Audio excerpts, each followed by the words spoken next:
If you have ever felt like entrepreneurship is a battle against fear, against doubt, against burnout, well, this episode is for you. But what if the key to winning wasn't about pushing harder, but shifting how you see the fight? Welcome to the Mind of George Show. This is the show for entrepreneurs who know that scaling their business isn't just about strategies and tactics. It's about mastering your mindset, refining the customer journey, and creating marketing that truly connects. And today's guest is a new dear friend, Joe Smarro, and he's a Marine veteran, a former police officer, a TEDx speaker, a published author, and an expert in mental resilience. As his wife called him, he's the mental health whisperer. And his journey from combat to crisis intervention reveals powerful insights into overcoming stress, mastering emotions, and building a business without losing yourself in the process. And his story alone, plus his insights, prove that the most dangerous battlefield isn't outside of us, it's the one that happens inside of our mind. And so in this episode, we dive deep into how your world is a 3D printing of your thoughts and how to rewire it for success, how the hidden addiction to distraction and why true wellness is an active pursuit, why the only safety and security you have is that which you create, not the one in which you chase, how to win by focusing on the person before the problem and the connection before the correction. And one of the most powerful things I've ever heard in my entire career, which is his powerful 5-step de-escalation process for all relationships, team, customers, partners, and friends. So if you have ever felt stuck in survival mode, this episode will shift everything you think you know about resilience, success,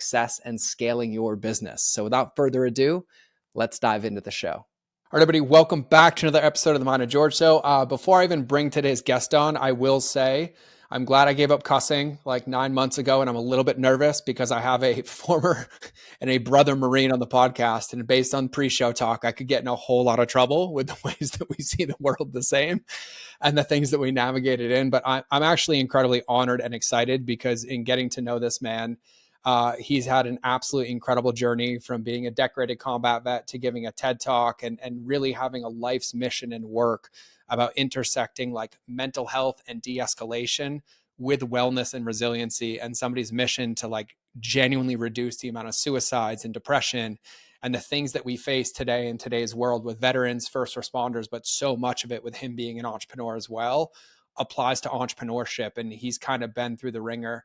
TEDx talk, has a new book that came out talking about being unarmed, but he's got a big mission, a big vision, and an entire life of experience, as well as also walking through this as an independent person and being one of the crazy ones who had a child in high school, joined the Marine Corps, ended up getting ambushed into going to the first parts and the worst parts of deployment, to keeping his life for the last 17 years, doing maintenance to be able to operate, and now allowing entrepreneurship to exacerbate wounds or trauma, and now basically spends his life, whether it's speaking at colleges, police academies, government agencies, to really intersect, to give people the resiliency and the wellness to be able to navigate the uncertainty of life. And so I'm honored, I'm excited. And so I have my new friend Joe on the show. So Joe, welcome to the show. Thank you so much, George. I appreciate the introduction. And I'm going to also do my best to honor. You didn't tell me that in the pre-call that you gave up cussing. So I'm going to do my best to meet you there, brother. I appreciate it. It was something that God put on my heart and he removed it instantly. But like now I see clips of me on Instagram like a year ago with like 27 F-bombs in 45 seconds. And I'm like, why did anybody listen to me? Like I took that Marine a little too far forward. Yeah. Yeah. And then the other part that I forgot as well is that Joe also served in the San Antonio Police Department for quite a number of years and has kind of lived in this intersection of like high stress, high stakes, like high trauma. And even before the show, I was like, so basically like entrepreneurship without gunshots. And we both agreed that a lot of the things are similar. And so I'm honored and excited to get into the show. So I want to just kind of kick off like straight to the meat and straight to the dessert, because you and I were talking about this talk that you give to Texas for veterans and the similarities between a lot of situations, but also entrepreneurship, like how unpredictable it is, the mental health and entrepreneurship, the struggles that people face. And I'd kind of love for you to kind of paint the picture and give an overview of the things that you were sharing with me before the show. Yeah, thanks. So for me, the parallel is very evident of, as someone that is diagnosed clinically from the VA with PTSD, I have a lot of history of I would say working very hard to try to destroy my life through sabotaging it. And then when I realized that was not serving me at all and creating a lot of extra pain in my life, I also simultaneously discovered this passion that I had for speaking, teaching, training, and helping people help people. And so when I started my company in 2017, it was just a side hustle while I was still a cop. And we started out really small, just, a couple trainings a year. And I quickly realized, but it wasn't until I left. So I quit my job as a cop in 2020 in the throes of COVID. September of 2020, I walked away from it because I was no longer happy. And I was like, I'm going to pursue this business full time, just this idea of being an entrepreneur.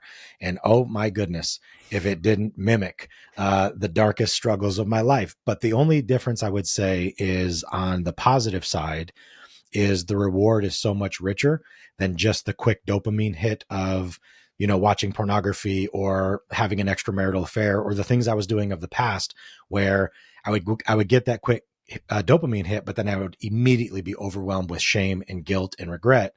Whereas as an entrepreneur, you're still getting those dopamine hits, you're still chasing those wins.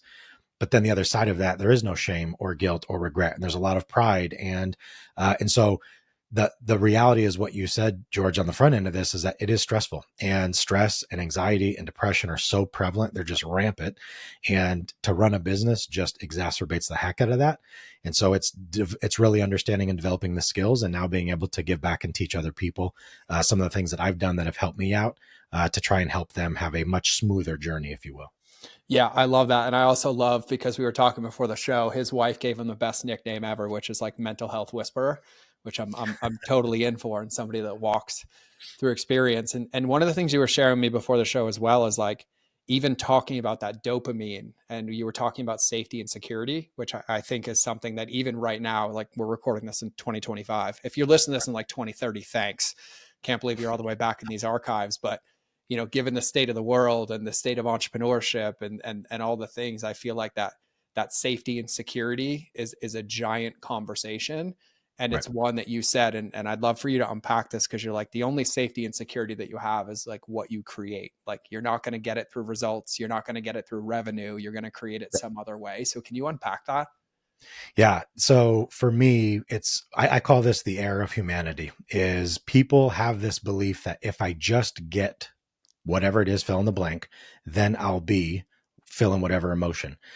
And what they don't understand is that, and it's anything, right? If I just get this degree, if I just get this girl, if I just have a baby, if I just get this house, if I just get this promotion, if I just get anything, fill in the blank, then we think we'll be something.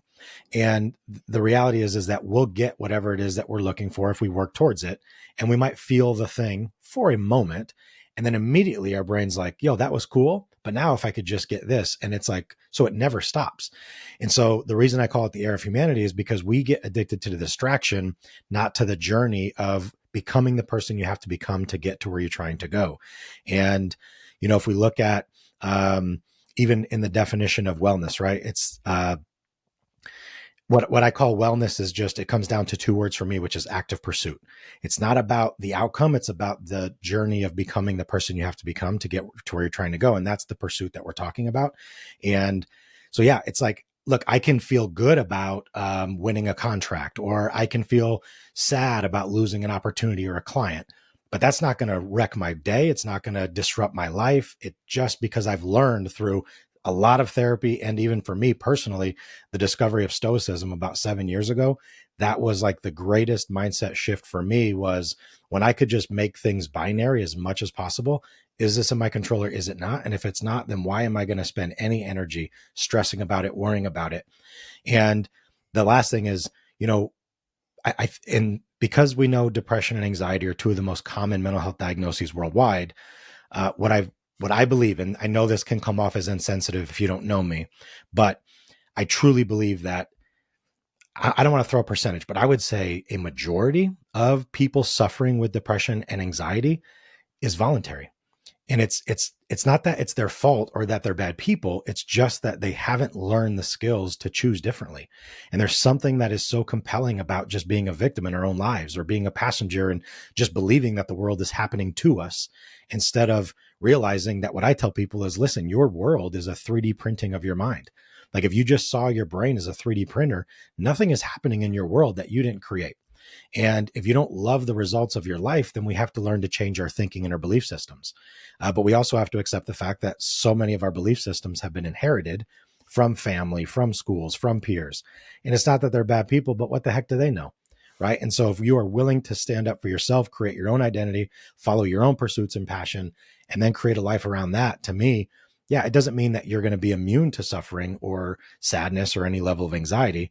It's just the more you can realize this one statement, that if you wish the world to be different than it is at all, you are voluntarily suffering. Like, no amount of wishing for something to not happen that happened is not going, it's not going to serve you. Like, if it happened, it was supposed to happen, and no amount of wishing is going to change that. And so it's why this tattoo right here I have, George, says amor fati, and it's a Stoic quote, and it just is a translation to love of fate. And I believe that if it's happening to you, it's happening for you, and you can either learn the lesson or hold the pain. And I'd rather learn the lesson.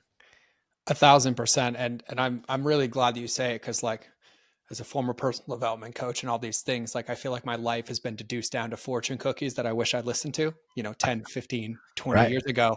But even in that, like what you're saying, like it, even when you're like, if my life gets here, I wish it would be like the toxic thinking that comes with it.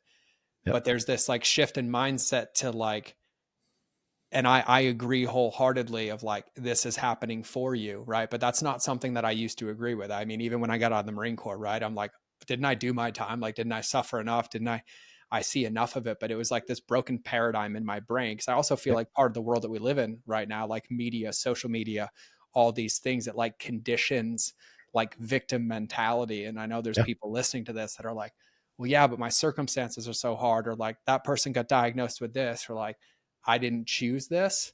And like Yep. one of the quotes that I love is like, you didn't choose what happened to you, but what you do with it is your responsibility.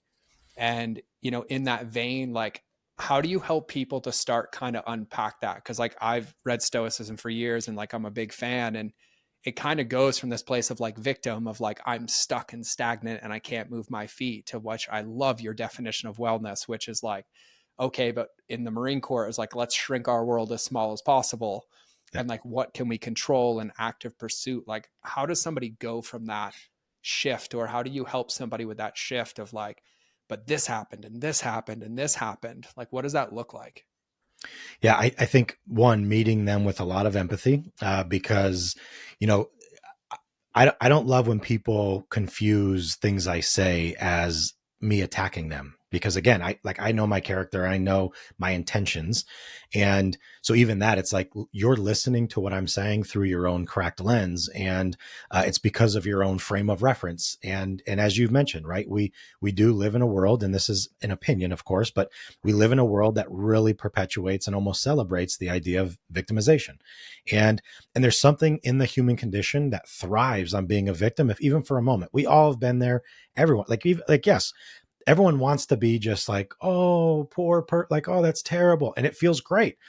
But then, like, for how long, at what cost? Right. And again, um, what we can naturally get into this, George, but like, as a guy that has like truly endured suffering from massive amounts of childhood trauma and becoming a father as a child with, all of these things that shaped the life, I was someone that most of my adult life had that mindset of, yeah, it's not fair. Life isn't fair. And all of this stuff is happening to me. I didn't choose to go to the Marine Corps. It's because I had a kid. I didn't want to become a cop, but it's like, what else am I going to do?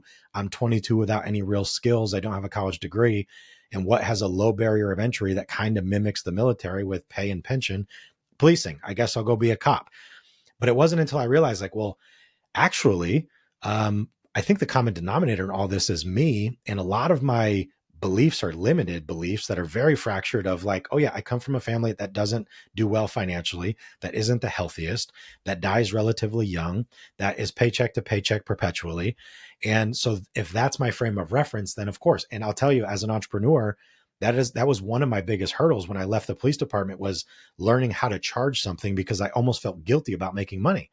Because my earliest memory, and I think this is just a great activity for the listeners of your show to think about this, is I want you all to really think back to your earliest thought or memory of money. And mine was terrible.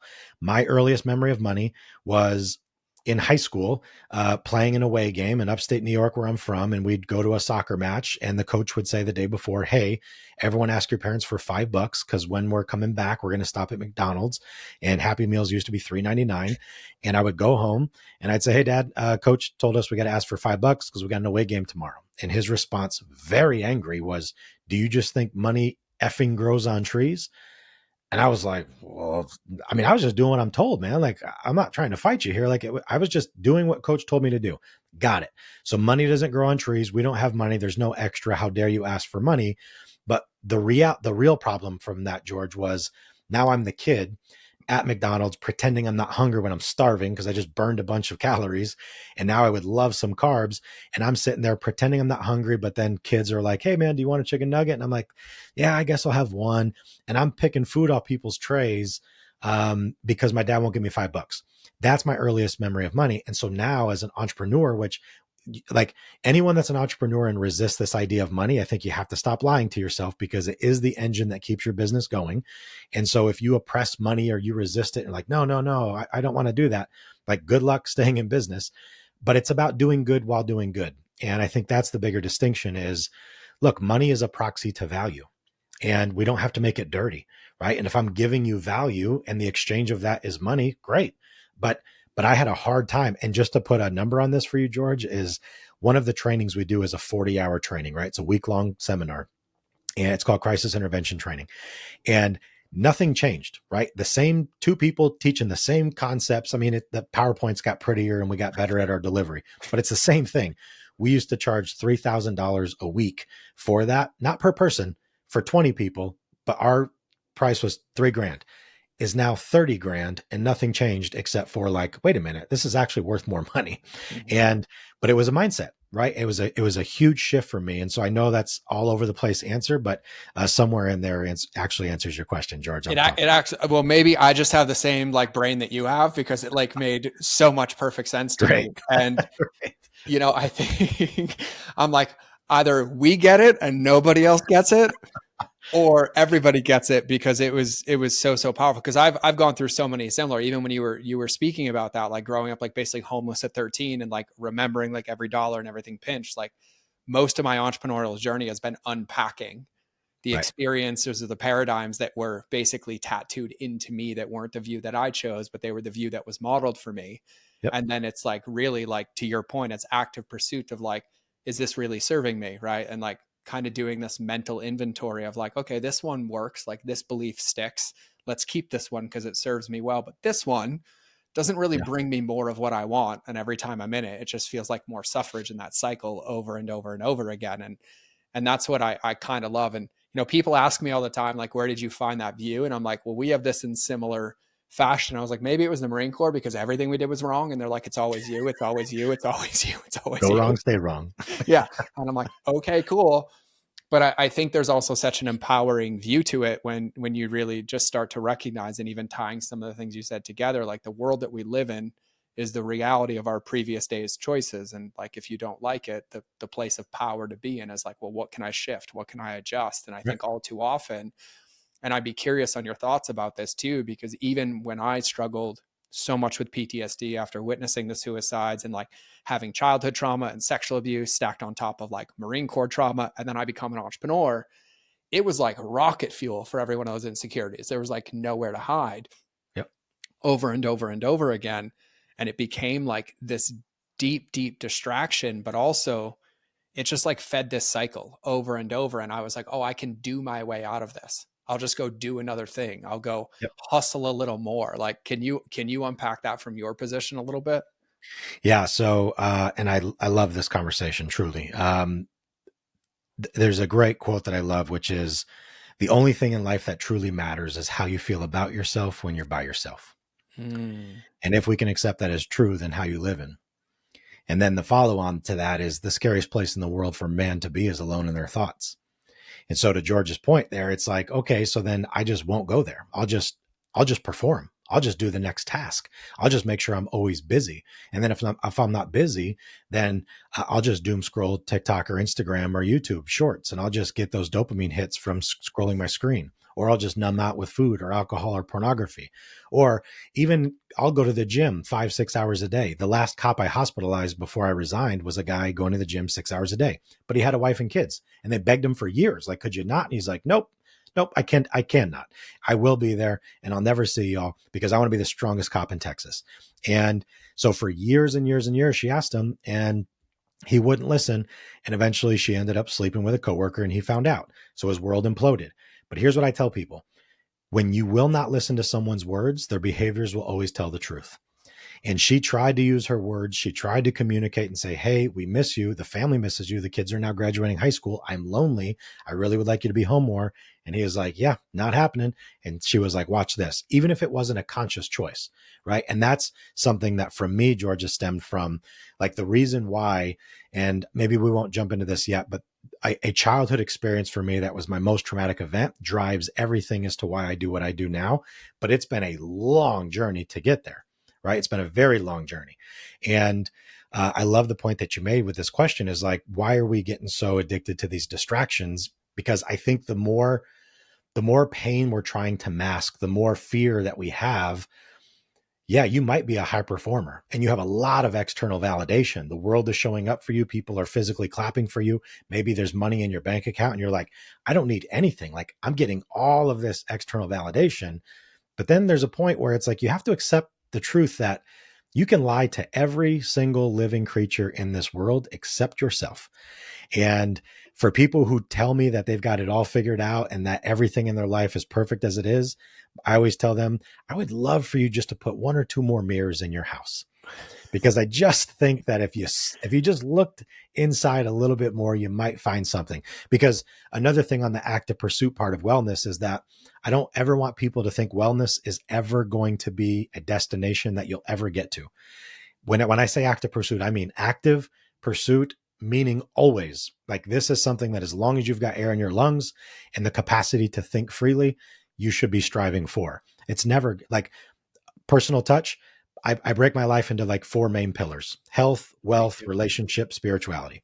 So if I look at these 4 things, it's like, okay, I can always gauge where am I at. And I'll tell you, as someone that works really hard, not one of those 4 is anywhere close to where I want it to be. Not even close. So I'm like, this is awesome. Not like, oh, this is defeating. I'm like, no, this is incredible because it's unlimited upside for me. Like I can just learn more, talk to more people, learn a new skill, do a new thing, spend more time with God, do whatever I want to do. But instead of thinking I have arrived, it's like, no, we're just getting started. And the more I learn about myself, the more I see myself in other people and vice versa. And I'm like, oh man, sky's the limit. And we actually have no idea what the heck we're doing. And I think we're all trying to do the same exact thing, which is just find something that sends us something we have meaning and purpose behind. And then how can we create a life around that while we feel safe, loved, and validated? That's the beauty, man. But we have so many people out here with imposter syndrome, puffer fish, posturing that everything's great, living in the Instagram lifestyle and sharing the clips of the best moments. And it's like, it's just not the reality, man. Like, no, people are suffering. And I love this quote from Dr. Susan David. She says, the price of admission for a life well lived is suffering. Yep. Yeah. And I want to live a very good life, which means there's going to be a lot of suffering, but it's good suffering because it's suffering for a purpose and not sabotage suffering because I want to stay stuck and play small. I feel like the last 5 minutes, you summarized 500 of my podcast episodes more eloquently than I did over 500 of them. Like at a really, really profound point where I'm going to look in the mirror right now and I'm like, I'm going to rewatch that part of Joe. That might be like how I describe what I do. You just, Heck yeah. and for everybody listening, right? Like it's always that funny thing is like when our partner tells us something, we won't listen, but when somebody else says it, we're like, oh, there we go. And I'm like, so everybody just listen to what Joe just said. Because even to the point where you were talking about it, like one of the things I say on the podcast all the time is like, we spend all of our time building a relationship with everybody except the one person we're guaranteed to spend the rest of our life with. Right. Yeah. And then, to that Susan Anderson quote too, I have a dear friend, Brian, actually, I need to introduce you to, side note, I'll make it after, but he's been on the podcast. He's spoken at my events, but when he was 9, he got ran over by a car and had like his arm basically ripped off in a parking lot, and a nurse like ended up saving it. And he has it back and it's not fully functional, but he gives this entire talk on how you embrace pain to avoid suffering.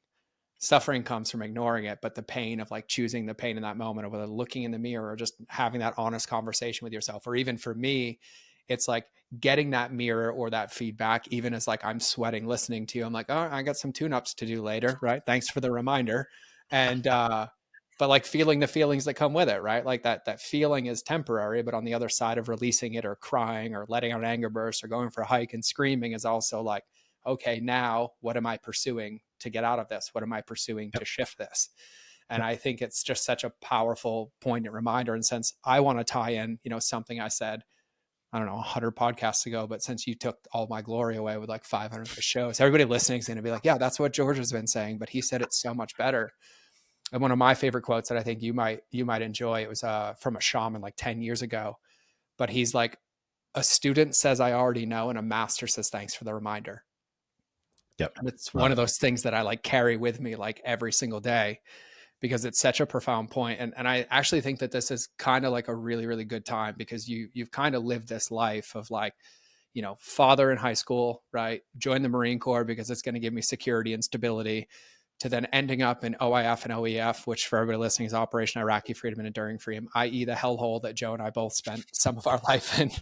Amen. And Uncle Sam's misguided carnival or circus, whichever way you describe it, to then, okay, cool, I don't have these skills, but I'm going to go pursue this thing, to then, where you are now also speaks to the semblance of like, there is no finish line, but sometimes there's mile markers and checkpoints where they adjust to your course and get there. But like, can you kind of share your backstory and like where all this stuff starts to tie together to what you do now? Yeah, absolutely. So, of all the work I've done, it's interesting that I still do not have any memories prior to 7 years old. My father was in the Navy, and we were stationed down in Norfolk, Virginia, and he was on a routine 6-month med float. And we were living in base housing. And my mom, I have a sister who's 3 years older than me. And my mom at some point starts having an affair with another sailor, and he's routinely coming to the house. And then at some point, I guess the affair with my mother wasn't enough. So then he's like, the kid sounds good. And so he starts sexually abusing me. And this goes on for quite some time. And I remember at some point I tell my mom, I said, hey, Steve's doing this stuff to me and making me do this stuff to him. And her response was, no, he's not. Don't say those things. Like, people get in trouble. And I was like, okay, very well. What do I know? I'm 7. Clearly my mom has my best interest. She knows best. So the abuse continues. And at some point, it was a weekend. It was during the day. My sister was in the bathtub. My mom was on the couch taking a nap. And I went into my mom's purse. She used to be a smoker. And I grabbed a book of matches. I go into my bedroom in base housing, and I'm laying underneath my bed lighting matches. Now, I didn't know at 7, 8 years old that the fabric is flame retardant. But this is when I knew I was going to be an entrepreneur, George, because I had grit, and I would just light a match and it would go out, and I'd light a match and it would go out, and I'd light a match, and eventually it actually caught. And because it was burning through the fabric, and then I was putting my hand through the little hole. And anyway, I catch the bed on fire. I panic. I roll out. I go bang on the door, wake up, get my sister out of the bathtub, tell my mom, we got to get outside. There's a fire. And the base fire department showed up very quickly. Now the 3 of us are standing outside, and I'm not realizing the severity of what I had done. And it wasn't catastrophic. It burnt my bed. It charred the floor and part of the wall. But I'll never forget this. And this fireman comes outside real aggressive. And this was my first introduction to the knife hand before I got to the Marine Corps. But he's like just leaned over. He could have been 8 feet tall, and he's just real aggressive. And he says, young man, if you ever start another fire again, you'll spend the rest of your life in prison. Do you understand me? And I was like, whoa, I don't want to go to prison. And I start crying, and I'm like, oh my God, I'm in trouble. And when I'm doing a training or a talk, right, I always say, pause right here. Now, this is where I wish, and I have no ill will towards that fireman, because I also have a belief that people truly are doing the best they can with what they have based on what they know. And he just didn't know any better. But I say, I wish that fireman had just graduated one of our trainings where we teach our de-escalation protocol, which is all about connection.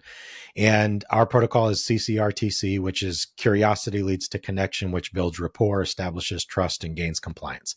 Like, that is the model I used as a cop to go 11 years without a use of force. But that fireman, I wish he would have been curious instead of judgmental. I wish instead of threatening me, he would have offered me an opportunity to make an outcry. And he didn't. And my mom and Steve weren't smart enough to understand causation, correlation. And so they were just like, Joey's a bad kid. So the abuse continues. My sister at some point calls her grandmother up in New York, my dad's mom. This is like 1989. She calls my father on a naval ship, tells him what's happening. He gets emergency leave, flies home. We're sitting in the back of his Firebird, crying, holding hands, my sister and I. She's 10. and he's going to meet this guy on a pier, and he's going to fight him, and they get into a fist fight. We're watching through the windshield. My dad ends up stabbing the guy. The MP show up, and the next day they're just like, yep, we're not doing with this. You're gone. So he gets kicked out. And so in about a 3-4 day period, my dad learned his wife's cheating on him, his kid's molested. He lost his 12-year military career. He becomes a raging drunk. I didn't go to school my 3rd grade year. I was in and out of therapy 3 days a week, in and out of court. As soon as the divorce was final, my mom married Steve, our abuser. She has a kid with him. So I have a half brother, which is difficult. Great kid, but it's been hard. And my dad became violently abusive with me, knocked me out, teeth, just horrible abuse, because he just was so angry and turned to a bottle, and I was just a nuisance that was available. And at 15 years old, he had a girlfriend who I couldn't stand, and she was also physically violent with me. And I remember coming home, it's like 3 p.m. I hear her having sex upstairs. The house reeks of marijuana. My dad's at work, and I'm like, what are we doing?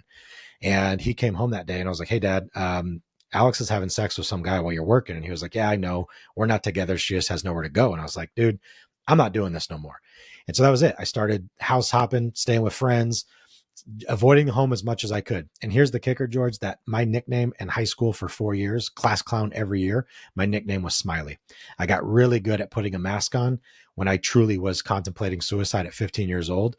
Unsafe to go home, hungry, frustrated, sad, depressed, lost, misguided, no love, no affection. And finally, my junior year is when my girlfriend's parents took me in 9th grade, 10th grade, 10th grade, 11th grade.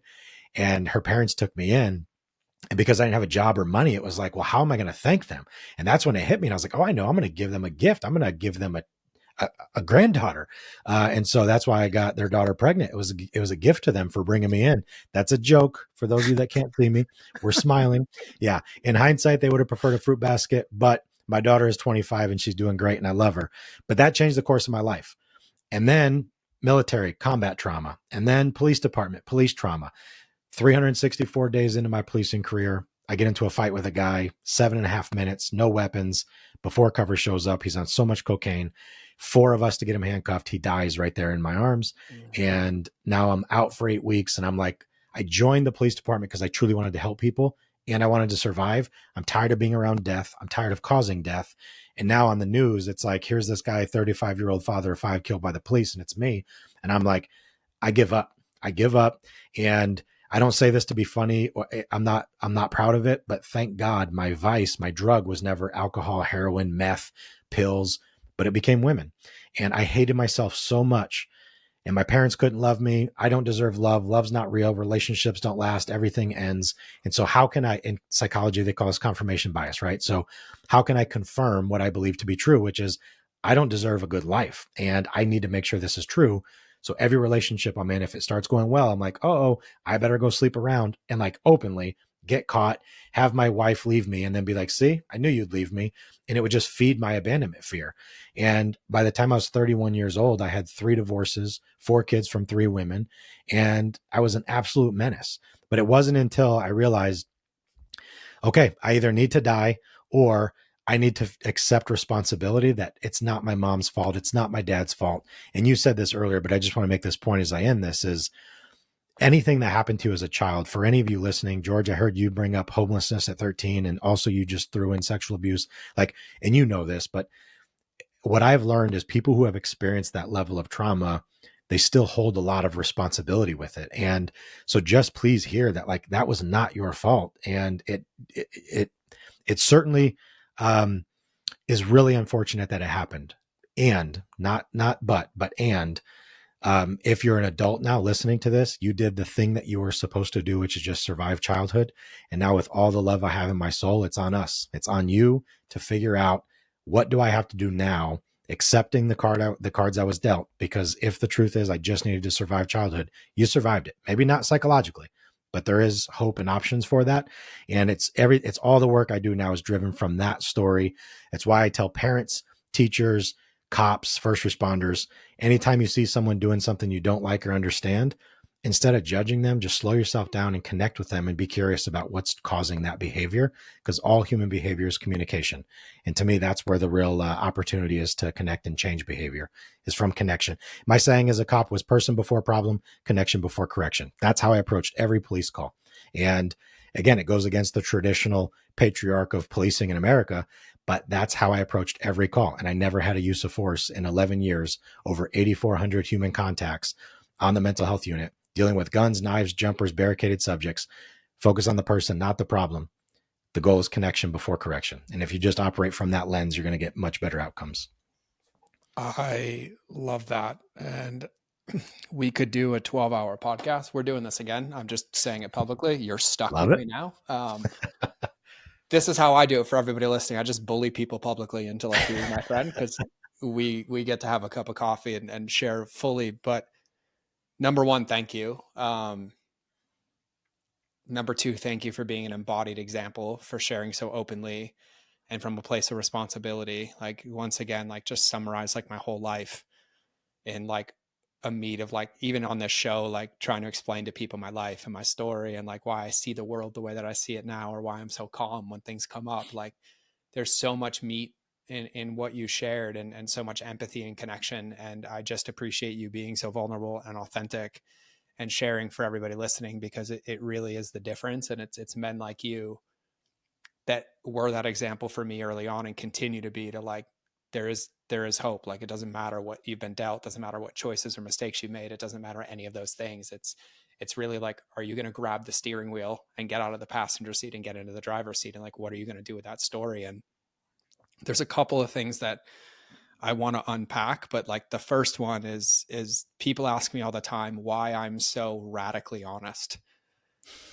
And I tell people, like, I still sweat sometimes. I still get nervous when I say it. Like, even hearing you talk, I'm sweating, because I'm like, there's so much of my story. Because even in trauma, whether it's big T or little t, Yep. right? There's any events that change us, like our body keeps score, right? It Yep. remembers, but we also have the ability to navigate it and speak through it. And I feel like my freedom came and really started to come when I just started owning those mistakes, the addictions, the stories, but not from a place of fault, blame, guilt, or shame, but from a place of like, this was the path that I walked. And that's why I have the perspective I have now.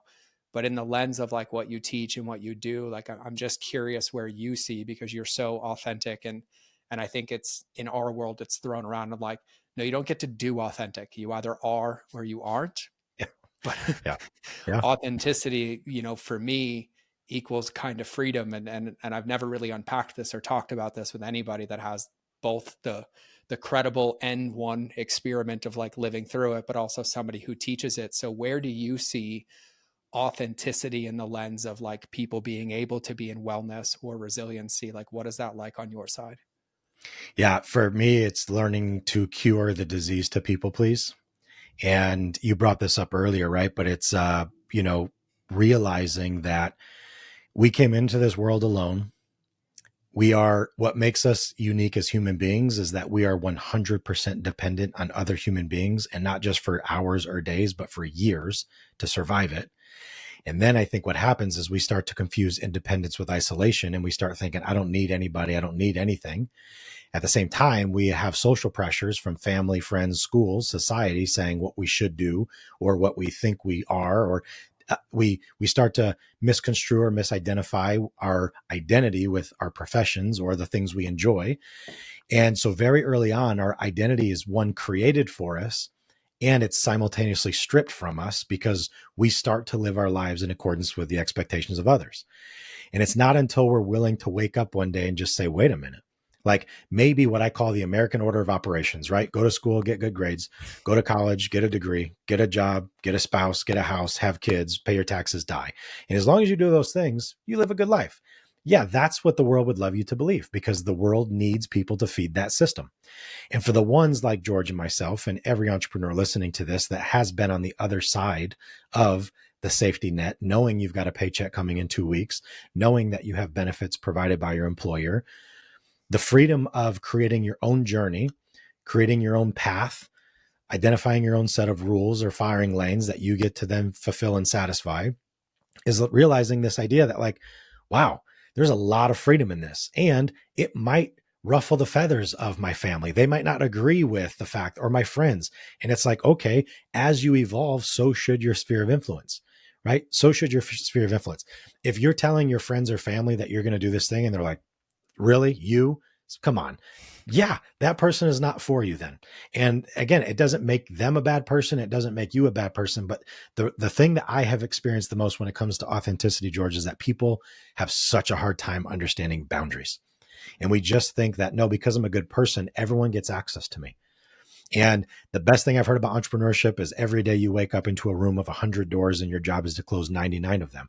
So many entrepreneurs are just distracted and we want to say yes to everything. And we have no focus and we've got people constantly needing things from us. But when you can understand that every time you say no to someone else, you're saying yes to yourself, there's a lot of freedom in establishing that boundary. And then just because it came up for me too, I think something is interesting. I love that you said your life has been deduced to fortune cookies because I'm like, yeah, I don't want to just speak from platitudes and just quote, quote, quote, but also there's power in those too. Um, it's it's this idea that anytime you have an expectation that you put on another human being, your children, your spouse, your partner, your boss, your employer, your governor, your president, if they're a living person and you put an expectation on them, you're making a future appointment with disappointment. They're going to let you down, right? Why? Because they're wrapped in a flesh suit. We all have ego and everyone's going to do what's best for them at the end of the day, even if it's wrapped in service. And there's a lot of people out there doing things wrapped in service that at the end of the day, they're like, how did I do today? What's in this for me? What can I get from this? And I think that's the big difference is go back to what I said earlier is truly do that inventory. Like do an assessment. How do you feel about yourself when you're by yourself? And if you're going to bed at night with TVs on, phones in your hand, talking to people just to drift away, I would say you probably don't have a lot of internal peace. But if you can lay there by yourself with no stimulus happening and just pay attention to your thoughts and realize that energy flows where your attention goes and just without judgment, not challenging yourself or questioning yourself, but just to witness what is coming up. Just witness it and release it and witness it and release it. And until you get really good at mastering the silence of your life, again, I would argue that there is drastic room for improvement. And so all of that is what authenticity is to me. Curing that disease to people, please, realizing that just as you came into this world is the same way you're going to leave, unless it's a murder suicide, which we don't recommend, but you're going to go out alone. And so, like, why do we put so much emphasis? Like, I love hard. All I want on my tombstone is my name, 1981 to the year I died, and the word love. That's it. Not dedicated, devoted, this, like, nothing. I just want to be known as that guy loved hard. And I can still say no to people because it's not what's best for me right now. Right. And I have a mantra that everything is my fault and be selfish. But be selfish for selfless reasons is the key. I call it the 80-20 rule. I'm going to get 4 for me and 1 for you. And so that's just how I live my life. But that to me is being authentic because I can only do, as a cop, very early I realized this, George, I was doing so much, like it's on the side of the car, serving the community sense, like protecting and serving. We're in the service business. Serve, serve, serve. I'm like, yeah, but to what end? Because the number one danger in policing in America is suicide. It's not being killed in line of duty, and it's not even close. And so if I could rebrand every cop car in America, the side of every cop car would say, prioritizing me to better serve you. That's what it should say. And when people understand that you are the most important thing, not the community, not your spouse, not your children, you, and until you're willing to stand in that truth, you're always going to suffer because you continue to do for others, which only is going to build in resentment. Yeah, I have more platitudes for that. Like put Let's your go. oxygen mask on first Yeah. before putting it on anybody else because Yep. I fell into that trap too. That was a hiding place for me. Yep. It was self-sacrifice or self-sabotage was wrapped in the paper of service, Yep. right? And it was a way to avoid the self-service, right? And it's so powerful. And I want to actually kind of tie this into de-escalation because I think that when you said it, I was like, we're going back there.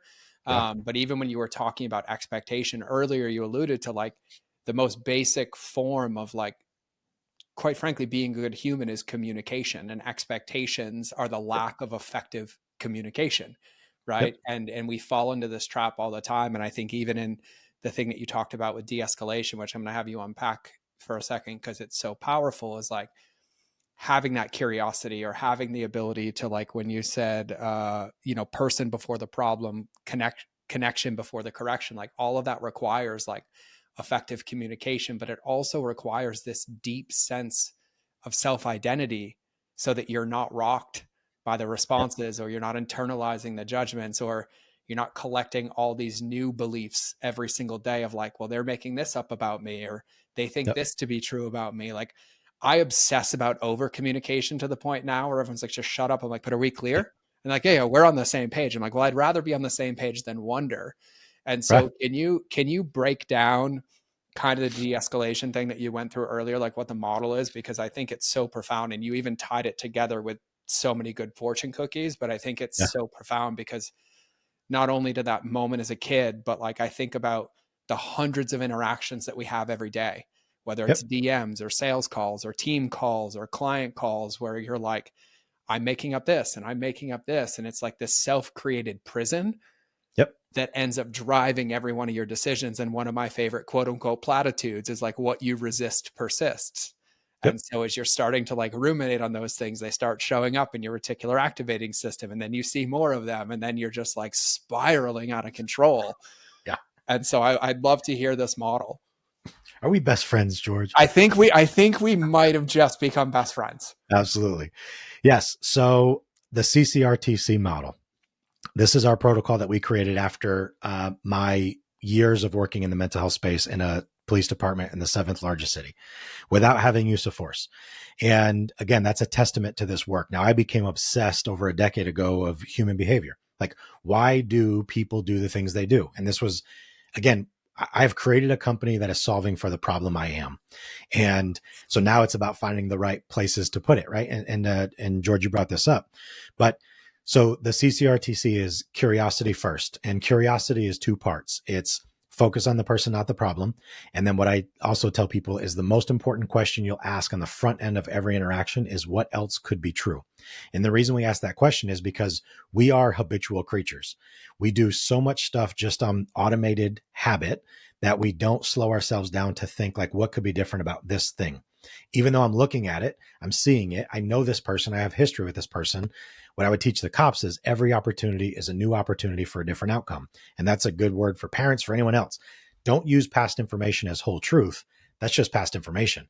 Because if I see every opportunity as a new opportunity for a different outcome, well, then maybe I can be the thing that facilitates that today. So then the second C is connection. And this is about the power of reciprocity, right? My TEDx talk was titled, I See You. I See You comes from the movie Avatar. And the way they would greet each other, they would take their long hair and plug it into one another, and you would see a physical transference of energy. And I was like, wow, how powerful of a metaphor here to show this, because the Western culture here, like, how do we greet each other? Like, hey, how you doing? Oh, good. Like, it is the most ridiculous thing where, and I want your listeners, like, as an invitation to think about this. But imagine you're walking through whatever your local grocery store is, and you're just passing carts, and someone that you've never seen before in your life just says, or maybe you almost bump into each other, whatever, and they just look up and like, hey, how you doing? And you respond with, honestly, not well. For the last few weeks, I haven't slept much. And you just go into this whole like thing. That person would probably freak out. Like, what is wrong with you, man? Like, why would you tell me all of that? Because they don't actually mean, how are you doing? They're just being polite, and people don't understand connection. I truly believe the number one problem plaguing our society right now as people is lack of connection. Mm-hmm. We have fabricated connection. We've got this like phantom connection because I've got X followers. And what I tell you is like, tell those followers you're moving a couch this weekend and you need help, and see who shows up. Like, that's your connections. It's not what's online. Those are just universal. We'll just call them like points in the ether. And not that they don't matter, right? That's your audience. And like, yes, you should be responsible for the containers you create. But real connection is like, it's even as a cop, when I was like, hey, I don't want you to see me as a police authority. I want you to see me as Joe, a human being that's just on a different part of the journey than you are. That's it. Right? My authority is not the reason I'm here. And what I teach cops, if you want to just keep pushing these like fun word plays that we're doing, what I tell them is, and this is for all you listeners, for entrepreneurs, if you are a leader, if you own a business that has employees and people working for you, we know that people can be difficult. But if you are frustrated with people's problems, it's because you lost perspective. Never forget the fact that people's problems are what give you permission to have your purpose. Because if people didn't have problems, your purpose wouldn't exist, because all businesses are in the business of solving problems. And so anytime you find yourself getting frustrated, just reframe that with gratitude of like, I am so glad that these people are creating these problems, because that's just more opportunity for me. That's connection. And it's about both. And it's not about one way. I see you, George, but don't ask me anything personal, right? I have a belief that facts tell and stories sell. And so if I just told you, well, the science says, and what we know from the fMRI data about dopamine and oxytocin, your audience would have already tuned this out. They might have even went from 1.5 to 2.0, but now they're slowing down to 1.25 maybe, because they really want to tune in here. But it's about both ways. Then we have rapport, which is dialogue. You said it. I'm a certified hostage negotiator. So I teach these principles from a hostage negotiation standpoint of the actual framework, using the 80-20, using Dr. Morabian's theory, understanding how to effectively communicate with people is our bread and butter. It's probably the thing I teach the most for all companies, corporations. That's the highest requested training, is effective communication, but that's rapport. There's a way to do it. Then trust. What I'd say about trust is think of trust as testing. For example, in my world of, I got to take someone to the hospital, even though they're telling me they don't want to go, but I have criteria because they're suicidal. And before I would tell them like, hey, come on, I got to take you to the hospital, I would always gauge how malleable they were first. I would do things like, hey, let's have a seat together, right? I always tell people the fastest way to compliance is to exchange orders for invitations. So I would say, not, hey, sit down, which is an order, but have a seat with me as I do it. You're holding a pen. Hey, George, would you mind if I see your pen, please? It's super fascinating. They give you your pen. Wow, this is a cool one. Hey, does it smear when you write? No. Oh, I love that. I hate when they smear on your hand. Thank you so much. I give it back. All I'm doing right there is I'm testing them, because if I can't get them to sit down, stand up, move 5 feet, hand me a pen, if I can't get them to do anything behaviorally, I promise you, they're not going to do the thing that you're going to ask them to do, because they're not ready. They don't trust you yet. And so that the T is for trusting. And you have to establish trust by first testing where they're at, get a pulse. And then the last one is compliance. And a lot of people have a hard time with this word. Again, we train in the federal prison. It's not like, I don't want people to see this as a negative word. If you get someone to do anything you want them to do, hey, I want you to write this email before you leave today. If they do it, it's because they complied. Like, don't think of this as like a slavery term or like some type of like powerful, demeaning thing. It's compliance is changing someone's behavior because that's what's in the best interest of both parties. That's it. And in my world as a cop, it was getting people to go to a hospital or to come out of a barricaded situation or to drop a weapon. Like, that's the compliance I'm looking for. And as a business owner with a client, the compliance I'm looking for is, can I get them to sign this contract? So all these skills are transferable. If I'm meeting a new client, it's not like, hey, what are your needs and what are the prices or your budget? It's like, no, who are you? How'd you get into this work? Like, why is this important to you? Because I tell people as a business owner, I am not a company if you just want to check a box. If you want a feel good political win of like, oh, we have training that does this, but you actually don't care and it's not going to influence any change, I don't want to do it. All of our training, we strive for behavior change. And then the last thing, George, on this is kind of our secret sauce, is our differentiator, what makes us good at what we do. And you've been hitting it this whole podcast, is we wrap what we do in the buzzwords that we know people need in policing, first responders, again, crisis intervention training, de-escalation training. And they know that they need it. And so they bring us in, and then we get there and we're like, haha, gotcha. Because guess what? We're going to give you this skill, but we're going to go so hard on introspection and revealing the truth of yourself to yourself, why you self-selected into this profession, what happened to you is still within you, all these things. And that's why people are like, whoa, this is so different than any training I've ever been to. And I want to just give you kudos, George, because I'm feeling it this whole time. But like, good for us, man. You've been doing this a long time. You said 600 episodes, but look at us, like not just two dudes, but like two Marine combat decorated men on this podcast talking about feelings and how to like improve lives. Like, yay us, man. And I truly believe that's part of my secret sauce for success in business, is that because I'm a combat decorated Marine that worked in a large police department and I talk about feelings as a guy, people are like, just take my money. Yep. And it's beautiful, but it's like, man, I really truly care about this stuff. And I'm also so glad that you're on this journey too, and helping out. Brother, I genuinely, like, I'm emotional hearing that, because I feel the same. And like, I'm honored because like, I tell everybody I'll cry before you do, but I promise you, you're going to end up in tears with me. But like the funny joke is, I was like, I use marketing customer journey to get to your soul, because that's what I want. right? Like you deserve to be happy, but your story also matters. And the way that we navigate that story matters. And like, even in business, like it's your unique selling position is you, Yeah. not the boxes you check or this false identity that doesn't exist. And it genuinely is like my life's work. And it's the same. Like I joke with people too. When you talked about the headstone, I was like, I don't care how many people show up for my funeral. I care how many people show up to silently support my family when I'm no longer here, because I loved Right. them so hard. Like Yep. my trademark phrase is relationships beat algorithms. Like that's the piece that's missing so much. Like I feel like I am sitting across from me. You just have a different vehicle for doing the same darn Right. thing.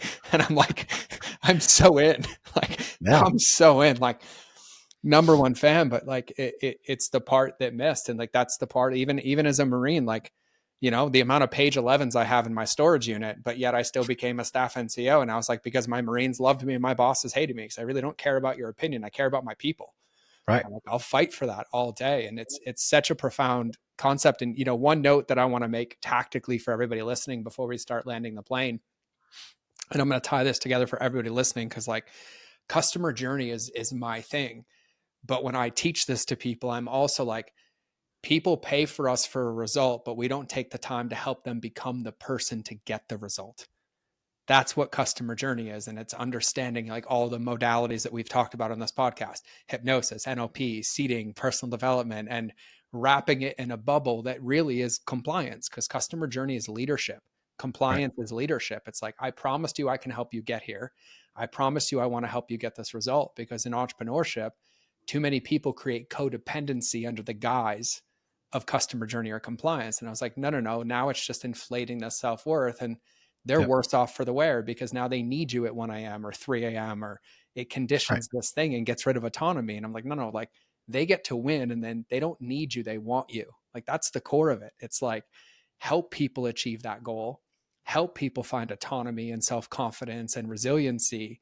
And then they want to be around it more. They don't want to be Stockholm syndrome into like constantly moving the finish line. And Yep. I love the way that you describe that, because I was going to ask too about compliance, because I think so many people have this word wrong. But like, if you're a coach, if you're an entrepreneur, even if you sell a physical product, like it Yep. doesn't do it any good if it's shelf help. Like you need them to be compliant to take it out and Right. scoop it in their drink Right. to be able to achieve the goal. And so even the parallels between like all of this, and I think the last note that I want to hit before we wrap the show, is I think one of the things that's an undertone of all of this, and it's heard through your story, it's heard through the things that we talk about, and you mentioned it at the beginning of the show, but I think it's worth like a very tangible listen, is that there is no finish line or checked box when it comes to this. Like when we go through the 4 stages of competence, right? Like you go from unaware to aware, but once you're aware, you basically live in the learning and mastery bucket for the rest of your life. Yep. Like these are muscles that if they're not used, they atrophy. But Yep. like with your wellness and with your mindset and with the resiliency, it's not like, oh, I get this. It's like, now you understand this, but once you see, you can't unsee, and the rest of your life is boiled down to practicing this over and over and over. And I think like we're the same age, so I think about, what about Bob? And I'm like, baby step, baby step, baby step, baby step. Yep. And so do you have any like tangible or tactical advice for how people can start to shift or think through this, or de-escalate or bring these things in from a place that like supports them in taking those actions and pursuing wellness under the lens of like active pursuit?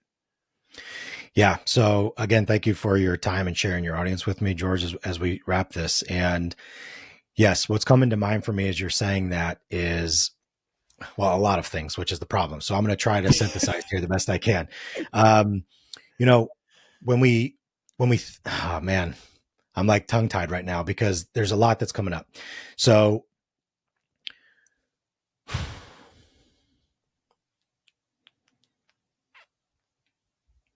I legit just like got brain fog right now. We can edit this out. Yeah. Oh, we leave it in. We don't edit the show. No, I teach people Hell yeah. stillness practices. Well, welcome to what one looks like. Exactly. I love it. No, because something came up and I just lost it. It was like squirrel. I got distracted. So I'm trying. So here's what I will say that's coming up for me is as soon as you can learn to take ownership that you are 100% responsible for your 50% of every relationship and interaction. So it does come down to what is within your control. I would say, as far as looking for tactical or tangible things that you can do, this is personal to me, right? Like I wear this bracelet every single day. There's a compass on it. And for me, that's a reminder of what do I have to do to find my true north? So every day I wake up, it's the same thing. If you're proper and you have an iPhone, I don't know if you're an iPhoner, I am. George. Okay, but if you have an iPhone, you can name your alarm clock, and I know people with Androids are like, you can do that on Android too, but literally no one cares. I'm just kidding, but yeah. So my alarm clock is named. I'm a 9, and I deserve greatness. Now, what is the 9? The 9 is my ACEs score, right? Average childhood experiences. So I'm a 9 on that assessment, and I deserve greatness. But greatness isn't going to come to me just from sitting here. So I have to go get it. And then I've owned this that like, okay, I have to start my day intentionally because as soon as I open myself to the world, I'm going to start getting attacked like a bird feeder. And so every day I wake up and I ask myself 3 grounding questions. Where am I? Why am I here? Who contributed to this moment? And then I go right into my gratitude, which is 3 things only in the last 24 hours. I call this minimizing the sway. So to prevent myself from future tripping and worrying, to prevent myself from past dwelling and ruminating, it is just within the last 24 hours, what are 3 positive things that have happened? Super nuanced, because after about 2 weeks, you run out of things and materials and my spouse and my kids and my health, and you're going to be out of stuff and you have to find moments. And I think that's where the real practice is. And now that I'm talking, I remember what I wanted to share. I just did some coaching recently with Alex Hormozy, and he does everything from the theory of constraints. So for everyone that's an entrepreneur, what George was just sharing is super important because I remember he said this and I was like, oh, that's funny, but it's so true when it comes to the active pursuit. So the theory of constraints in your business is you'll only ever scale your business to your constraint. That's it. That's as far as you're going to go. Tom Bilyeu would say you only ever scale to your level of competence or your skill set. Same thing, but it's really like, I can only take this so far based on either a bottleneck, a choke point, or skills. And what I learned through Hormozy was when he said, and here's the good news, is as soon as you solve that constraint, there's another constraint on the other side of that. And I was like, oh, so this just never ends. And he was like, precisely. Yeah, it just doesn't end. As long as you're in business, there's always going to be the next problem to solve for. And I want to say that, like, again, don't see this as a negative, but to me, it's the same thing with life is, okay, my 4 pillars, right? Health, wealth, relationship, spirituality. Maybe you have more, maybe you have less. It doesn't matter, but I can look at those and be like, all right, I'm going to focus real hard on this one. And even if I get to a place where I feel like accomplished or achieved, guess what? There's still 3 others where I'm like, and here's the kicker. As soon as I start spending time in the other one, this one starts to drop. And it's just owning that as a truth, because if you look at life as a destination, knowing that, again, it's not about acquiring materials or things. I think it's about acquiring moments. And I love the way you shared that, George, is that, yeah, I don't care about who shows up. I care about who takes care of the ones I cared for, is powerful because as Denzel says, right, you've never seen a U-Haul behind a hearse. And so, yeah, like work hard, have fun, enjoy your life. I call this the human experience. And what can I do to maximize it? I want to have a lot of fun and I want to help a lot of people and I want to love everyone I come into contact with. But I've got to make sure I'm doing my thing to take care of me first. And so it's not about shaming ourselves to get there. It's not about what I call the oppression Olympics. It's not about the compare and despair. It's just about understanding what your journey is, what feels good for you, what feels true to you, unlearning everything that you've been taught throughout your life that's not serving you, and then standing on that, as the kids say now, standing on business. And anyone that's not there to support you or love on you through that immediately gets cut out violently and quickly. And not because you don't love them, but because you love yourself. And if you could just do that at scale, again, I think freedom and peace and love is that's the only true state that matters anyway. And so the more you can experience that, the better off life will be for you. 1,000%. Yeah. The law of constraint, Parkinson's law. You'll fill whatever container you create, right? We could even have a whole psychological podcast. We have confirmation bias, Parkinson's law. Let's go. Yeah. We got the brain range. And I'm like, I did the same thing. Like the funny part is, and people hear this listening, but before we wrap, like I ate through therapists like Matt Damon and Goodwill Hunting, and they literally became my clients. Like 2 of them became my clients. And I was like, no one's helping me. So I read the DSM cover to cover. I studied cognitive behavioral therapy, EMDR, and I was like, I'm just going to do this my darn self. Yeah.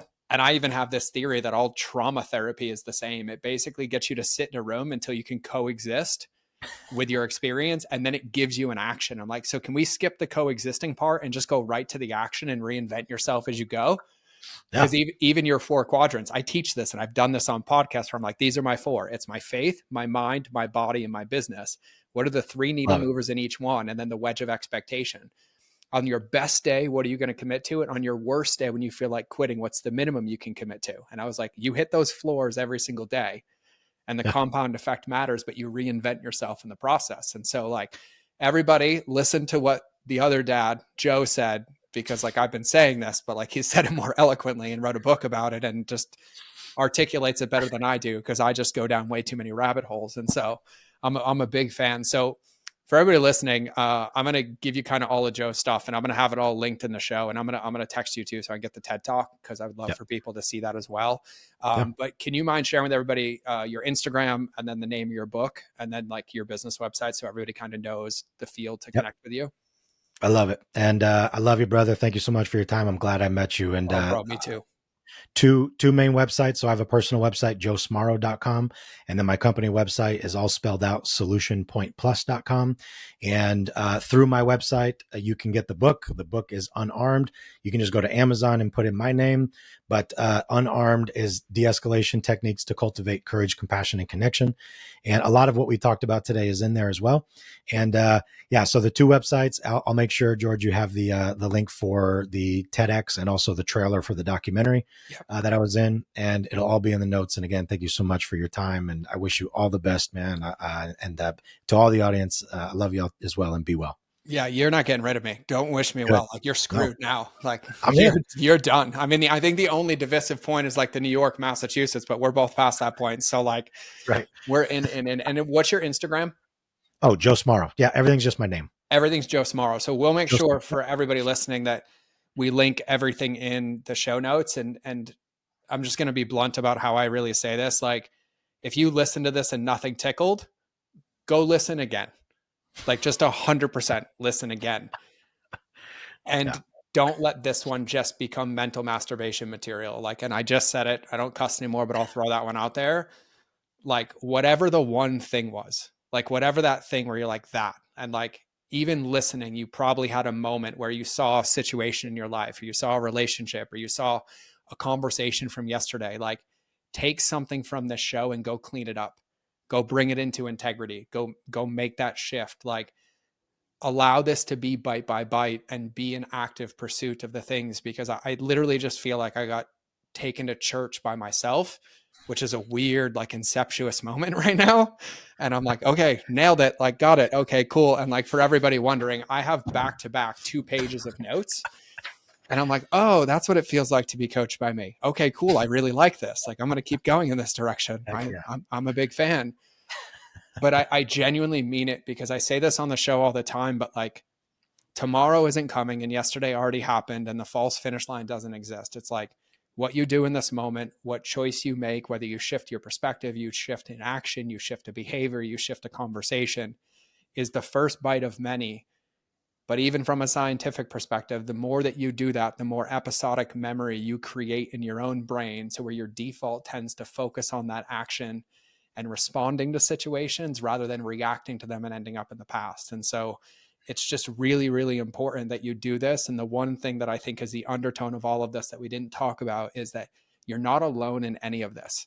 Facts. Bring people along with you. Like, DM me, DM Joe, like, share with somebody in your network, like somebody who supports you and calls you forward. Like, this is not supposed to be a solo game.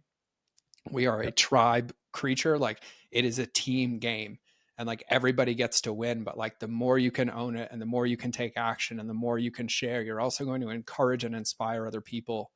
And you show them, don't tell them. And so like, let this be the permission slip, because this is probably, and for everybody who's been on my podcast, I love you, but my absolute favorite podcast I've ever done, in like 550, 600 episodes.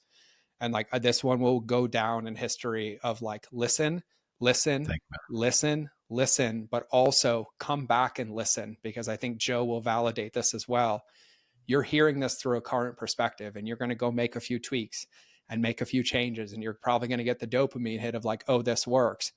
Then come back and listen again, and you're going to hear it completely differently, because you're going to spend the rest of your life planting new seeds in your garden and weeding all the ones that need to be ripped the hell out to create space for more seeds. And so like, keep planting, keep weeding and keep moving forward. And so I just had to like kind of throw that icing on the cake, because I feel like you could keynote most of my events. And I'm like, that's what I would say right there. I'm like, boom. So I'll be your hype man, or we can tag team it. But either way, we're good. So, for everybody listening, send Joe your love, gratitude. And I'm sure if he's anything like me, which it seems to be the case, that he'd also love to hear what landed or what supported you, since his mission is huge. And if you know anybody that struggled with mental health or is in these situations in any single bucket, I also invite you selfishly to share this episode with them. And I don't ask for that often, but there's so much power and perspective shifting in this show that I think it'll have a massive impact. And so pick whichever path. I gave you too many things to do, but you can write them down and remember them all. Like we'll figure it out. But I